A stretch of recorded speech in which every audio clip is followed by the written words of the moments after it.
2.6.3 bahagian 3. Selamat kembali. Masih lagi membincangkan reka bentuk makanan. Kita memfokuskan kepada alatan bersama dengan Cikgu Mun. Baik, objektif pembelajaran yang sama. Muka surat 150 hingga 153. Dan untuk kriteria kejayaan yang banyak ni, awak telah sebenarnya pada video bahagian pertama awak telah selesai.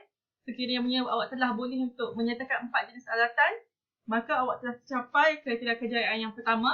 Kemudian video bahagian kedua kita membincangkan 6 alatan memotong. Dan bila awak boleh menyatakan alatan memotong dengan fungsinya dengan betul, maka capai kriteria kejayaan yang kedua. Maka untuk kali ini kita akan memfokuskan kepada alatan membentuk dan mengukir. Kemudian cikgu akan masuk juga dengan alatan menghias dan menghidang. Baik, jom kita teruskan.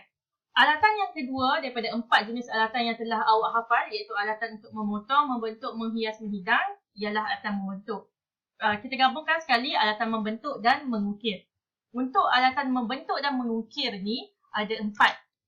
Yang pertama ialah pisau ukir, fruit carving knife. Yang kedua ialah Parisian scoop. Yang keempat ialah pisau turning ataupun turning knife. Dan yang kelima, kenapa cikgu salah kira? Maafkan cikgu dan matematik cikgu. Cikgu minta maaf, cikgu minta balik. Yang pertama pisau ukir. Yang kedua Parisian scoop. Yang ketiga pisau turning. Yang keempat ialah penyerap ataupun cutter. Turning dah cikgu. Maafkan cikgu. Baik, ini adalah contoh-contoh. Ini adalah gambar-gambar kepada alatan-alatan ni. Yang mana satu Parisian scoop, yang mana satu pisau ukir. Kita akan perincikan satu persatu. Kita masuk dengan alatan membentuk dan mengukir yang pertama. Yang pertama ialah pisau ukir. Awak kena ingat yang dia macam ni. Kalaulah nanti awak jawab soalan peperiksaan, dia bagi pisau. Awak kena tahu ada 6 pisau. Jadi senang macam ni. Semua pisau adalah pisau untuk memotong kecuali pisau ukir dan pisau turning. Dua ni je yang bukan untuk mengukur pula. Yang bukan untuk memotong. Sebaliknya pisau ukir adalah untuk mengukir dan membentuk. Dah nama pun ukir. Baik, macam mana rupa pisau ukir ni? Ni rupa pisau ukir ni. Dia berbeza dengan pisau-pisau sebelum ni sebab pisau mengukir ni dia lebih kecil. Cikgu minta maaf juga, cikgu tak ada pisau ukir dekat rumah. Jadi cikgu tak boleh tunjuk dekat awak. Cikgu tunjuk gambar je. Mungkin dekat rumah awak ada. Jadi awak boleh tengok. Pisau ukir, dia halus, runcing dekat hujung ni. Cara nak kenal pasti dia ialah bentuknya kecil. Kecil sebab kalau nak mengukir tu kan benda yang berseni, benda yang cantik dan indah. Jadi awak perlukan ketelitian dan kehalusan. Jadi awak tak boleh guna pisau besar gedabak untuk buat ukiran. Awak kena guna pisau yang halus je supaya bila awak nak ukir tu dia jadi cantik, dia jadi halus dan penuh berseni. Jadi bentuk pisau ukir kecil, pendek dan melengkung serta mempunyai pelbagai bentuk. Ni salah satu bentuk lah. Dia ada bentuk-bentuk pisau ukir yang lain. Apa fungsi pisau ukir ni? Dah nama pun pisau ukir, maka fungsinya ialah untuk mengukir buah-buahan dan sayur-sayuran. Contoh paling mudah, kalau awak pergi kenduri, kita tahu musim-musim COVID ni tak ada kenduri.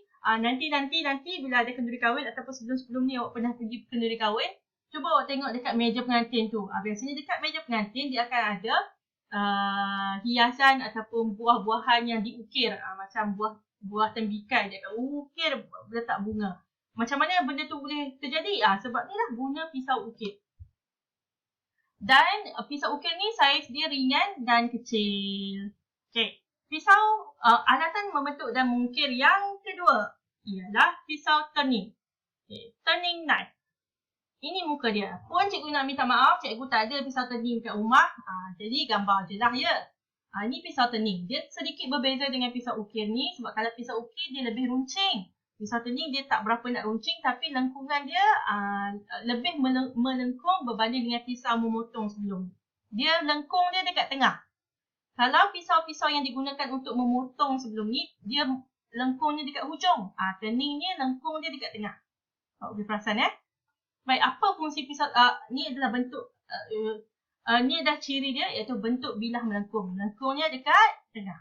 Apa fungsi pisau turning ni? Fungsi dia ni maklumat lain dia bisa. Fungsi pisau turning ialah untuk membentuk, merapi dan membuang kulit buah dan sayur. Yang ni contoh kalau awak tengok dekat contohlah ada gambar MasterChef ke apa semua kan, dia orang potong, dia kupas bawang. Kupas bawang kan dia kupas macam ni. Macam ni kot kalau tak silap. Dia kupas ke belakang. Jadi biasanya orang akan guna pisau tening ni lah untuk kupas bawang. Sebab dia melengkung kat tengah ni. Okay. Jadi ingat dia punya fungsi. Untuk membentuk, merapi dan membuang kulit buah-buahan dan sayur-sayuran. Alatan membentuk dan mengukir yang ketiga ialah Parisian scoop. Nama dia pun scoop. Bentuk dia macam scoop. Yang ni bentuk scoop dia melengkung Dia macam scoop aiskrim tu. Lebih kurang. Okay, Parisian scoop tujuan dia, fungsi dia adalah untuk mendapatkan bentuk bulat pada makanan, pada buah-buahan dan pada sayur-sayuran. Selalunya kalau boleh tengok orang hias, cikgu ambil contoh kenduri kahwin lagi. Kalau dia ada bakul buah-buahan tu, dia akan ada buah tembikai bulat-bulat kecil, buah tembikai susu bulat-bulat kecil, buah betik bulat-bulat kecil. Semua tu dibentuk dan dibulatkan dengan menggunakan Parisian scoop ni. Okay. Parisian scoop ni dia ringan dan terdapat dalam pelbagai saiz. Baik, alatan membentuk dan mengukir yang terakhir ialah penerap ataupun cutter. Ini contoh penerap. Yang ni biasanya kalau nak buat biskut raya, kuih-kuih ataupun biasanya kalau nak hiasan pun akan guna penerap juga, cutter ni. Okay, cutter ni ciri dia ialah dia terdapat dalam pelbagai saiz dan bentuk. Macam-macam bentuk. Macam ni bentuk-bentuk abstrak ni. Bentuk hati lah, awan lah, apa semua. Ada juga bentuk-bentuk haiwan, bentuk-bentuk macam-macam bentuk lah. Semua bentuk ada geometri, haiwan, abstrak. Segala benda maknanya ada. Okay, jadi dia ada pelbagai saiz dan pelbagai bentuk. Dan dia juga adalah ringan dan diperbuat daripada keluli lembut tahan karat. Apa fungsi cutter ni? Fungsi cutter ni adalah untuk membentuk dough, sayuran berubi dan buah-buahan. Sayuran berubi ni contohnya ubi kentang, ubi keledek, carrot, lobak merah pun adalah sayuran yang berubi. Selesai 4 alatan membentuk dan mengukir. Untuk capai kriteria kerja yang ketiga, awak kena ingat keempat-empat alatan ni. Okey, kena ingat keempat-empat alatan ni dan awak kena ingat fungsi dia. Ni fungsi-fungsi dia. Salah satu cara untuk awak mudah untuk mengingat macam ni. Awak pause, awak hentikan video cikgu sekejap, ambil buku, ambil pen, salin. Okey, hentikan video cikgu, ambil buku, ambil pen dan salin benda ni. Okey, salin. Okey, dah habis salin. Jom kita sambung. Okay, terima kasih sebab dah salin. Sekarang cikgu akan masuk kepada alatan menghias.